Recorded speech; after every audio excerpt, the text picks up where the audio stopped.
Mesdames et messieurs, bonsoir et bienvenue à Média Pro, l'émission qui décrypte pour vous toute l'actualité audiovisuelle et cinématographique.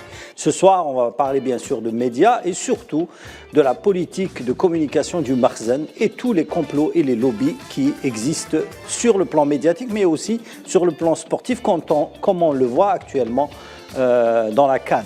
Avant de commencer le débat, on va aborder un sujet très important, c'est le rôle justement des médias pour la couverture du CPI, de la CIJ, une cour internationale ou une cour internationale de justice qui tente de condamner l'État sioniste dans la crise à Gaza. On regarde le VTR de Sofiane Baroudi et on revient au débat.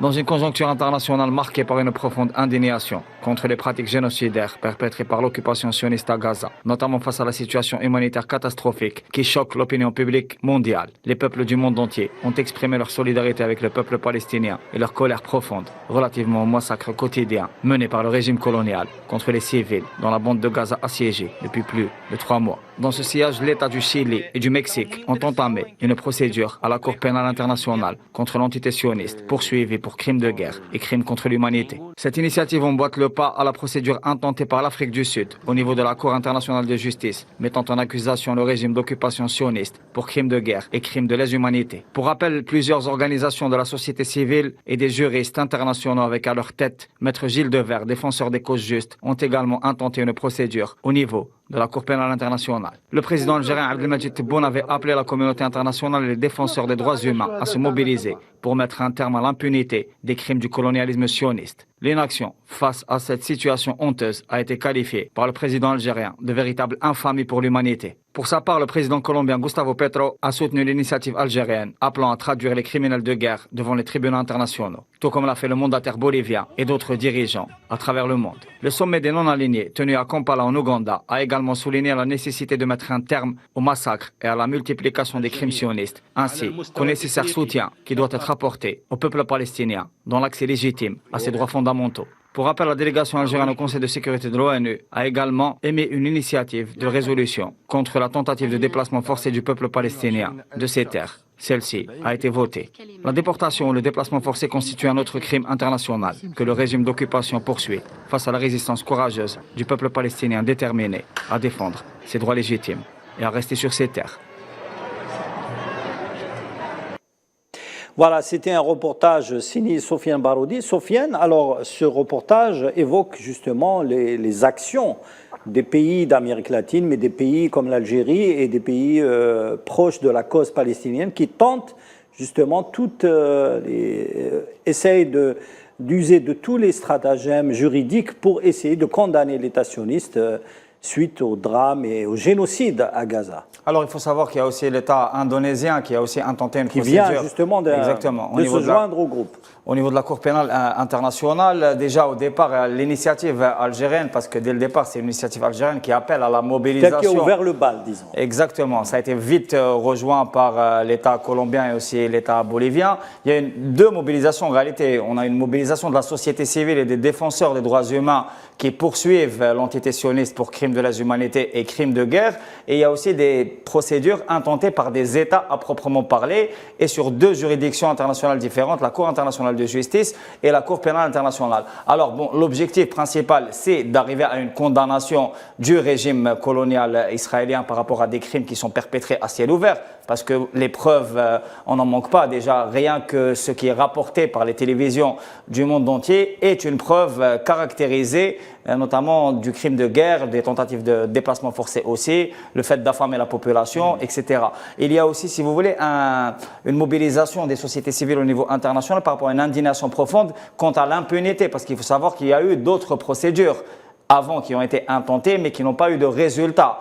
Et donc l'idée actuellement, c'est de démontrer déjà, premièrement, que le droit international humanitaire peut être respecté et doit se faire respecter. Et donc c'est un enjeu vraiment primordial pour les équilibres internationaux. D'ailleurs, le plaidoyer sud-africain s'est centré sur ça. Après, on va dire que le système de défense sioniste se construit d'abord sur des mensonges. Il faut savoir que, par exemple, la défense a été échafaudée autour du fait que les aides humanitaires n'ont pas été empêchées par le siège criminel, mais plutôt par des pays voisins. Et donc, il y a vraiment un enjeu diplomatique, un enjeu politique primordial à ce que ces procédures arrivent à un résultat. Alors, Faisal Matawi, les actions de l'Algérie, du Chili, du Mexique, mais aussi de l'Indonésie, de l'Afrique du Sud, ont-ils une chance d'aboutir à une condamnation d'Israël à la Cour internationale, mais aussi à la Cour internationale de justice? Il faut noter que c'est la première fois qu'Israël accepte de venir se défendre, entre guillemets, au niveau de la Cour internationale de justice, qui est une cour créée par l'ONU en 1948. C'est la Convention de décembre 1948 sur donc la prévention et la condamnation des crimes de génocide, parce que 1948, rappelez-vous, le monde entier est sorti de véritables massacres, de véritables génocides, notamment en Europe et en Afrique aussi. Et l'Allemagne, qui aujourd'hui défend Israël, est un après pays le procès de Nuremberg. De Nuremberg, l'Allemagne nazie, l'Allemagne qui est une des États qui ont perpétré des massacres en Europe, y compris contre les Juifs, défend Israël. Donc, et l'Afrique du Sud, qui est un État qui a souffert de l'apartheid, du racisme, il a toute la légitimité internationale pour déposer ce dossier. Et il faut noter que selon la Convention de 1948, tous les États ont l'obligation de déposer plainte lorsqu'un autre État commet des crimes de type génocidaire, comme le déplacement, Sophie l'a expliqué, forcé de population, l'extermination des personnes du même groupe, l'obligation, les politiques d'affamés et d'obliger les gens à se déplacer, à quitter leur maison, les bombardements intensifs, presque 24 000 morts en 3 mois, en plus bien sûr des disparus, puisqu'il y a presque 10 000 disparus et des blessés, plus de 30 000 blessés, ça ressemble effectivement à un génocide. Et c'est pour ça que vous avez vu le soutien déjà il y a une douzaine d'États qui ont approuvé la procédure engagée par l'Afrique du Sud, y compris des pays européens comme la Serbie et même la Belgique. Il y a aussi, vous voyez qu'il y a quand même deux continents qui agissent. Justement, Faisal, on a remarqué à travers ou au lendemain de ces actions en justice internationale, le revirement de certains pays occidentaux comme la France, la Belgique, mais aussi l'Espagne, qui ont appuyé ces actions de justice internationale. Enfin, la France n'a pas vraiment approuvé, mais surtout disons, elle a un peu quelques forces politiques en France ont salué cette action. Pourquoi? Pour la simple raison que l'article 3 de la Convention de 1948 prévoit la complicité et génocide. Parce que c'est dans le cas, c'est pour ça que les médias occidentaux, on en parlait tout à l'heure, sont un peu dans la gêne. Parce que si vous vous taisez sur ces crimes et si vous vous défendez, parce qu'on a vu certains défendre carrément Israël, vous devenez complice en respect de l'article 3 de cette Convention de 1948 et donc vous êtes passible de poursuites pénales. Aux États-Unis et la Grande-Bretagne sont poursuivis aussi. Sont poursuivis derrière l'Afrique du Sud intenté, mais dans des tribunaux civils, parce qu'effectivement, cet instrument international le permet. Malheureusement, pour la CPI, la Cour pénale internationale qui juge les personnes, cette CPI n'est pas reconnue par Israël, n'est pas reconnue par les États-Unis, n'est pas reconnue par la Russie. Donc beaucoup de pays n'ont pas adhéré. Donc l'instrument de la CPI peut être un peu faible, mais la CIJ, c'est quand même c'est une cour assez internationale de l'ONU. Et l'Afrique du Sud, elle a présenté un dossier de plus de 80 pages, étayé sur les informations fournies par les organisations onusiennes. Parce que ce n'est pas des organisations palestiniennes ou des organisations de défense des droits de l'homme, c'est les instruments de l'ONU que personne ne conteste, qui ont donc fourni des informations pour le dossier. Et on a vu même des ministres israéliens bombarder Gaza par le nucléaire. Il y a 2 millions de nazis à Gaza, ils sont tous des animaux et il faut les affamer. Tout ça prouve donc l'intention, parce que dans le droit international, il faut d'abord qu'il y ait l'intention de commettre un génocide, et ensuite l'acte. Il y a eu l'intention et l'acte. Est-ce qu'Israël sera condamné? On ne sait pas, parce qu'il faut aussi prouver le génocide.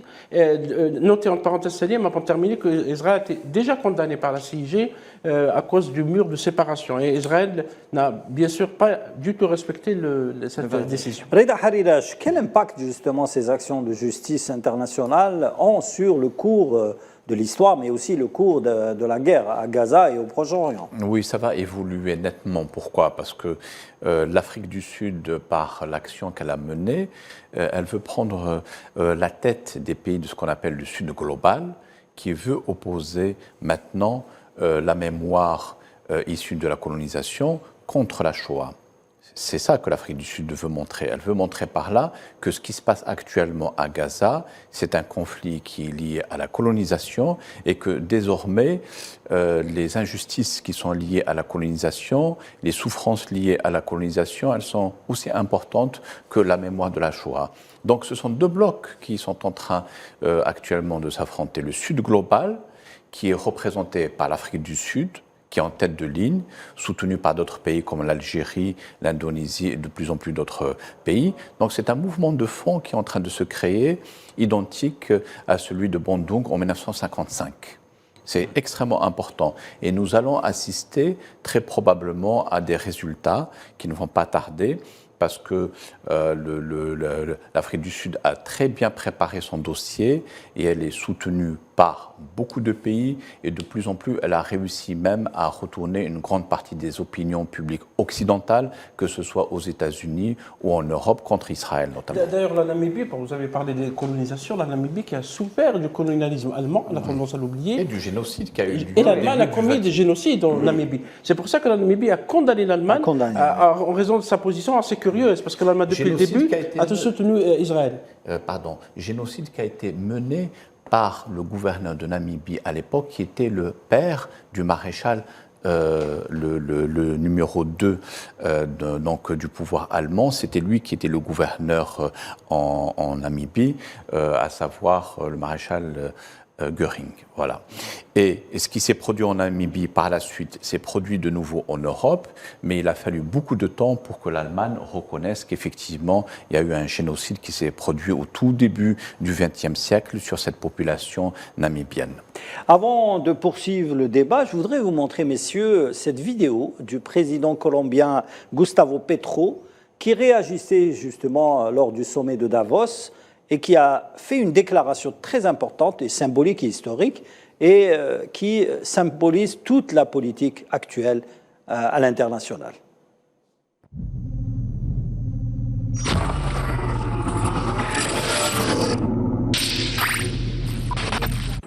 Indudablemente el proyecto democrático en la humanidad está en peligro, inminente. Por eso hay que restablecer el poder del derecho internacional. Es una conquista civilizatoria y hoy prácticamente se ha vuelto pedazos. Hay que restablecerlo. La consigna libertad, igualdad, fraternidad que creó la Revolución Francesa ya no tiene sede en París, tiene su sede en Sudáfrica. Y esa es la nueva realidad.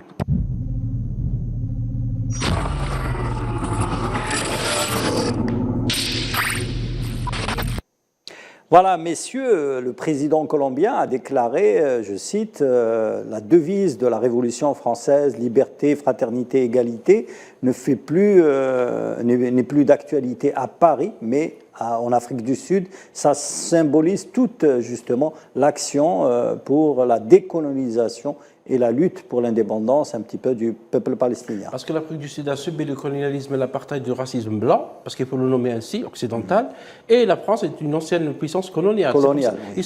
Toutes les puissances, les anciennes puissances coloniales sont dans la gêne par rapport à cette mesure. Et même la gauche française, notamment la France insoumise, qui a saisi l'ARCOM, qui est le gendarme de l'audiovisuel français, par rapport à la partialité dans le traitement du dossier déposé par l'Afrique du Sud. Les médias, une bonne partie des médias mainstream se sont intéressés aux argumentaires très discutable des Israéliens, parce que c'est un argumentaire politique avec des slogans. On a même accusé l'Afrique du Sud d'être le bras juridique de Hamas, c'est n'importe quoi. Et malgré ça, malgré les arguments donnés par les avocats qui ont bien parlé, qui ont argumenté point par point, cela a été ignoré par les médias occidentaux. Ça veut dire qu'on est dans la gêne, et je rejoins Reda et Sofiane, parce que les opinions publiques dans ces États ont compris qu'il y a quelque chose qui se passe. Comment on peut défendre les droits de l'homme? Comment on peut donner des leçons, comme le dernier rapport du département département d'État américain sur les libertés religieuses, comme si le département d'État n'a pas vu qu'on a bombardé des mosquées, qu'on a bombardé des églises à Gaza. On n'a pas vu le département d'État dénoncer ça. Les Israéliens ont donc attaqué ces lieux de culte. Ils l'ont toujours fait, notamment à Ramallah et dans d'autres régions. À Al-Quds aussi, le département d'État ne voit pas, mais il le voit en Algérie ou dans certains pays. C'est des instruments de pression, c'est devenu maintenant très clair. Ces rapports sur les droits humains, sur les libertés, c'est des rapports pour faire pression, pour essayer de soumettre les États. Et là, ce qui est intéressant, ce qu'on voit, et Reda a raison, on parle du Sud global, c'est qu'on a deux continents qui sont en train d'affronter une injustice internationale. Vous avez l'Amérique du Sud, elle s'appelle l'Amérique du Sud et pas l'Amérique latine, avec le Chili, avec la Colombie, avec le Mexique, etc. Vous avez l'Indonésie qui est quand même un grand pays asiatique, une bonne partie de l'Asie qui rejoint un peu l'Afrique du Sud, beaucoup de pays africains. Ça veut dire qu'effectivement, il y a un Sud maintenant qui réclame aussi des changements au sein de l'ONU. Il n'est pas normal qu'en 2024, il y a toujours 5 États qui décident pour le monde entier, qui ont le droit de veto au Conseil de sécurité. Je pense que le président Abdelmajid Tebboune, qui a parlé de ça dernièrement, a raison. C'est une injustice historique. Pourquoi l'Afrique n'est pas représentée au sein du Conseil de sécurité avec un membre permanent? Pourquoi l'Afrique, où il y a 900 Le secrétaire général de l'ONU a déclaré que l'Afrique devrait être présente. C'est maintenant, parce que c'est le moment de réformer l'ONU. C'est le moment parce que il y a un monde qui réclame de justice. Il n'est pas normal qu'Israël, qui est protégé par les deux parapluies britanniques et américains, continue à faire tout ce qu'elle veut, sans qu'elle soit jugée et traduite en justice, alors que d'autres, on a ramené des anciens chefs d'État africains devant la CPI, etc., etc. La Côte d'Ivoire, entre autres. Oui. Sofiane Baroudi, justement, on n'a peut-être pas un regard absolu ou large sur les actions de l'Amérique latine, sur la cause palestinienne, mais on voit de temps en temps des images qui arrivent un petit peu de Colombie, de Cuba, mais également du Venezuela. Aujourd'hui, l'Amérique latine est indéniablement pour la cause palestinienne et pour le cessez-le-feu à Gaza. Alors, je crois que c'est clair, la plupart des États latino-américains, alors ce qui s'appelle latino-américains, parce qu'eux préfèrent dire Nuestra América, c'est-à-dire notre Amérique, c'est des États de l'Amérique du Sud et centrale. Bon, par exemple, Cuba a levé un plaidoyer important, notamment au sommet des non-alignés, qui était un grand événement dans lequel l'Algérie a un rôle moteur de grande importance. Le mouvement des non-alignés qui s'est réuni justement à Kampala a réuni son comité palestinien, a fait une levée de bouclier en faveur de la cause palestinienne pour la solidarité. Le Venezuela aussi est très très actif dans la solidarité avec la cause palestinienne et aussi, c'est important, avec le droit du peuple palestinien à résister face aux assauts perpétuels et aux massacres du colonialisme. Il y a aussi la Colombie de Gustavo Petro, ça a été le premier président à avoir soutenu l'initiative algérienne. Un jour après les déclarations du président de la République, il avait tweeté en disant « Nous rejoignons l'initiative algérienne, il faut poursuivre l'antisésionisme pour des crimes de lèse humanité », et il avait mandaté le ministre des Affaires étrangères justement pour aller à la CPI et à la Haye pour ça. Il y a aussi le Chili où il y a la communauté palestinienne la plus importante en dehors du monde arabe. C'est peu connu, mais il y a un mouvement pro-palestinien très très important au Chili. Beaucoup de Syriens et de Libanais aussi. Mais beaucoup de Palestiniens. C'est la communauté palestinienne la plus importante en dehors du monde arabe. Oui. Exactement. Il y a même une représentation officielle et beaucoup sont des réfugiés et demandent toujours, revendiquent leur droit au retour comme c'est prévu par les textes du droit international. Et donc en Amérique latine, il y a vraiment un mouvement de sympathie pour la cause palestinienne, mais aussi pour la cause sahraoui. Par exemple, le président Gustavo Petro, le premier geste de politique étrangère quand il a été élu à la présidence de la Colombie, c'était de reconduire les relations diplomatiques avec la République arabe sahraoui démocratique, ce qui a été vraiment une victoire aussi diplomatique pour la lutte du peuple sahraoui pour son droit à l'autodétermination.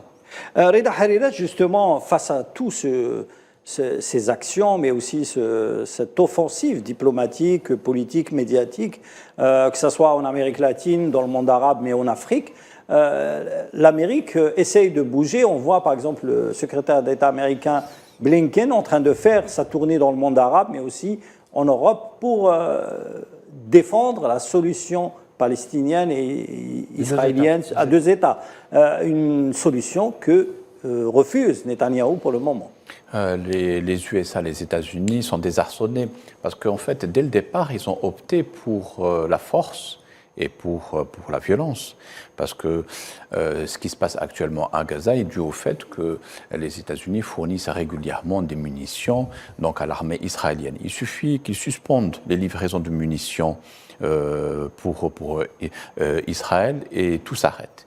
Et parce qu'ils pensaient que, comme en 2006, qu'ils allaient donc stopper Hamas très très rapidement et finalement ils voient qu'ils se sont embarqués dans un bourbier. Et il ne faut pas oublier que cette année 2024 est très importante aux États-Unis parce que c'est l'année des élections présidentielles et que donc le Parti démocrate est tourmenté à l'intérieur. Il y a une gauche très engagée en faveur du peuple palestinien qui de plus en plus n'hésite pas à crier au génocide et donc le président Biden est obligé de tenir compte d'elle.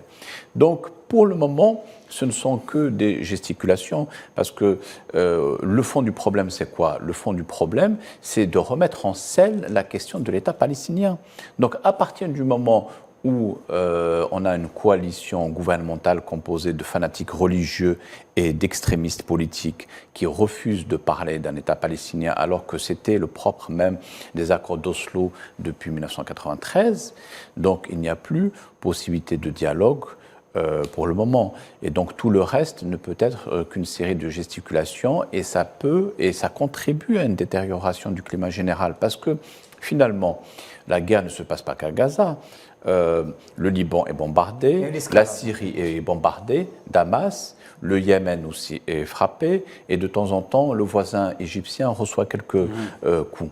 Donc, pour le moment, on est dans une situation dans une impasse. Peut-être que d'ici les élections présidentielles de 2024, les États-Unis vont essayer en quelque sorte d'offrir un nouvel agenda qui serait acceptable par les différents protagonistes. Non, moi, ce qui est apparu au clair, c'est un avantage malgré les morts palestiniennes qui sont nombreuses et qui sont inacceptables. À Gaza a dévoilé beaucoup de choses finalement.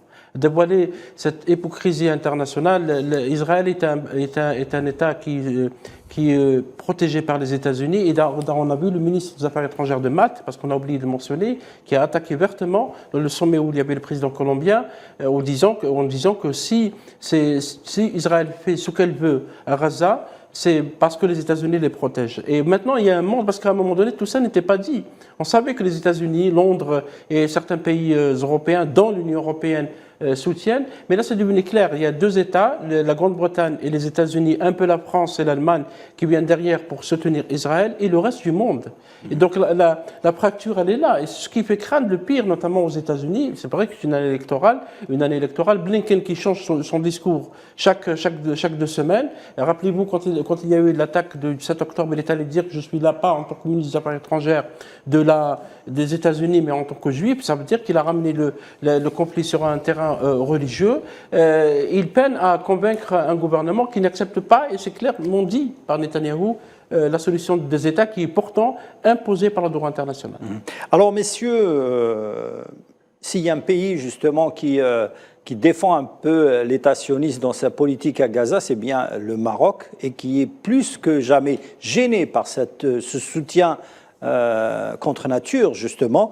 Depuis quelques jours, l'affaire Mebarki a refait surface et a éclaté au grand jour des nouvelles révélations sur le fait que le journaliste franco-marocain avait perçu de l'argent. Mais au-delà de ça, il y a l'appareil du Makhzen qui alimente tous les médias en Europe, mais surtout le Parlement, quelques parlementaires en Europe, essentiellement à Bruxelles. Avant de reprendre le débat, je voudrais vous montrer une petite bande-annonce du documentaire qui vient de sortir il y a quelques jours, 10 jours, pour être plus précis, sur la RTBF, qui s'intitule « Des députés belges sous influence du Maroc ». On regarde cette bande-annonce et on revient au débat.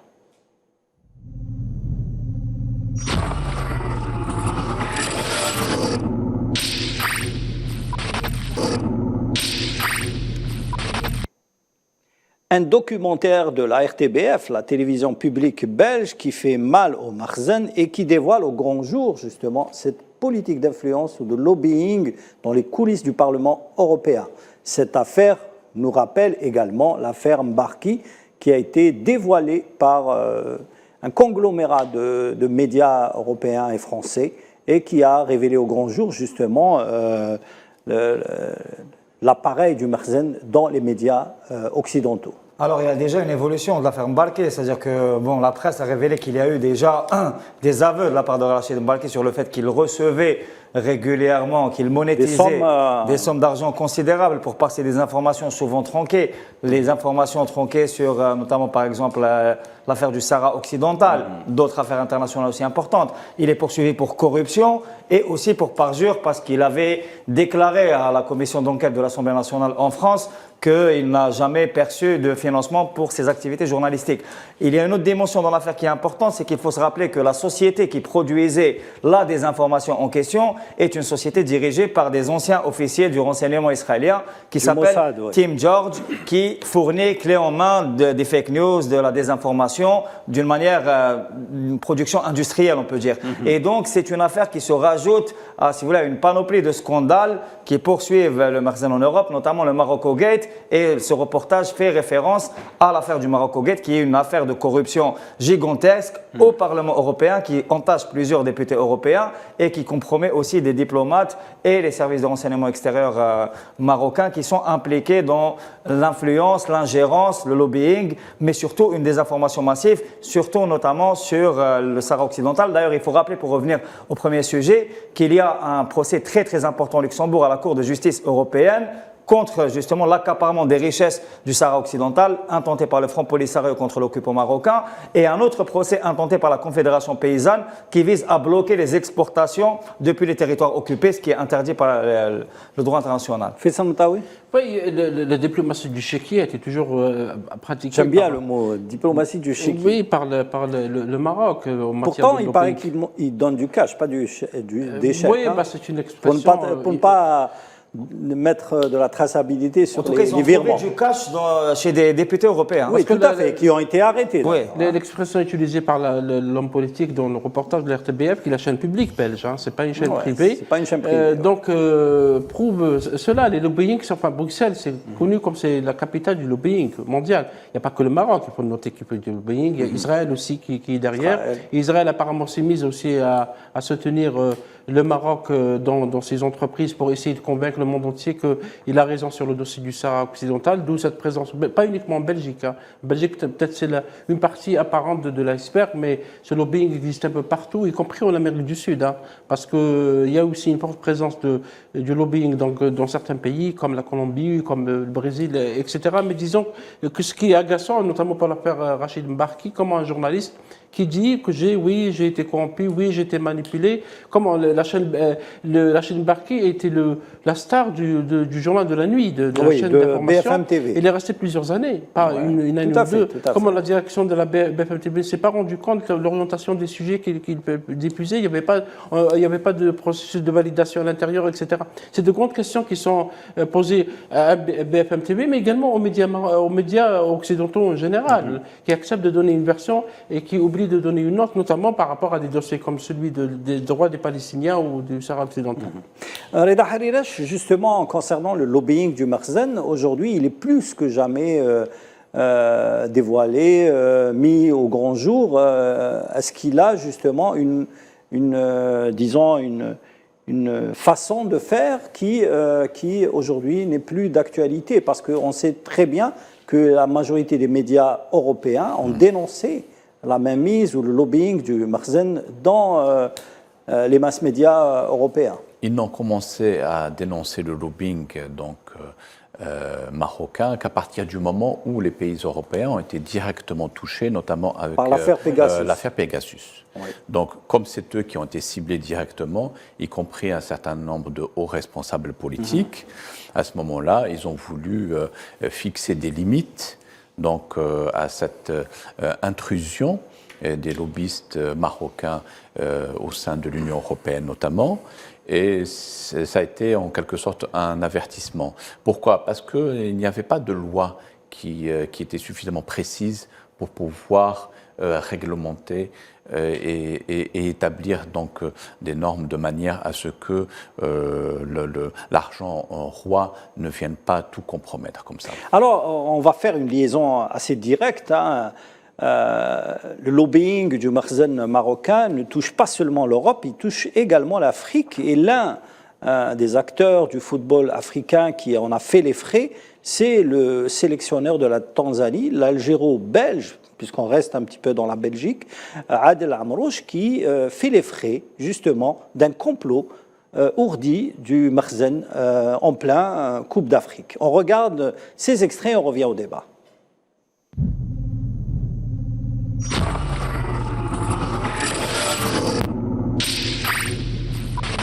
اسماعيل الصفراوي المغربي اليوم. كوتش عادل، صراحة التصريحات اللي دلتي بها مؤخرا هي تصريحات خطيرة. لنكون صراحة، تكلمتي على أن ما تقولش خطيرة ما تقولش خطيرة، لأن ولا قولها فرونسي ولا قولها باش الناس يعني خطيرة. تكلمتي على أن المنتخب المغربي كيختار الأوقات ديال المقابلات ديالو، تكلمتي على أن المنتخب المغربي والجامعة كتحكم في الكاف، وهذه تصريحات خطيرة. اليوم أعتقد على أن لا ما تدخلش، خليني نواجبك، ما تروحش بعيد، ما تروحش بعيد، خليني نواجبك. اعتذار وإما أنك تعطي دليل. معلش في محكمة. S'il vous plaît, coach, excusez-moi, s'il vous plaît, vous posez votre question et vous laissez. J'étais en train de poser la question. Attendez, je vous explique. C'est pas un dialogue entre vous et le coach. C'était une question.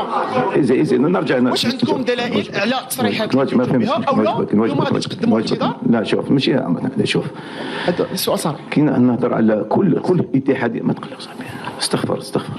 L'une des informations de cette journée sur cette Coupe d'Afrique des Nations, le sélectionneur de la Tanzanie qui est tout simplement limogé en pleine CAN, Adel Amrouche, qui s'était emporté après la défaite 3-0 de son équipe contre le Maroc, affirmant, je cite, que le Maroc gérait le football africain et choisissait ses arbitres, des déclarations qui lui ont valu une suspension de 8 matchs de la part de la Confédération africaine de football et dans la foulée, un renvoi de sa fédération.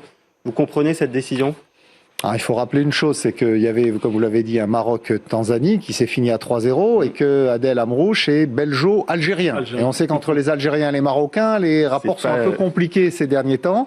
Donc, effectivement, il a dit ce qu'il pensait. C'est pas le premier entraîneur qui dit ce qu'il pense, mais c'est le premier qui, effectivement, prend une telle suspension en pleine Coupe d'Afrique des Nations. C'est quand même un peu étonnant. Oui, mais il l'a dit de façon très virulente et puis, je pense que c'est effectivement, c'est de la suite du conflit qu'il y a eu entre les Marocains et les Algériens sur le terrain sportif, déjà au-delà du terrain politique, puisque les Marocains n'avaient pas participé au CHAN qui se déroule en Algérie, toujours pour leur...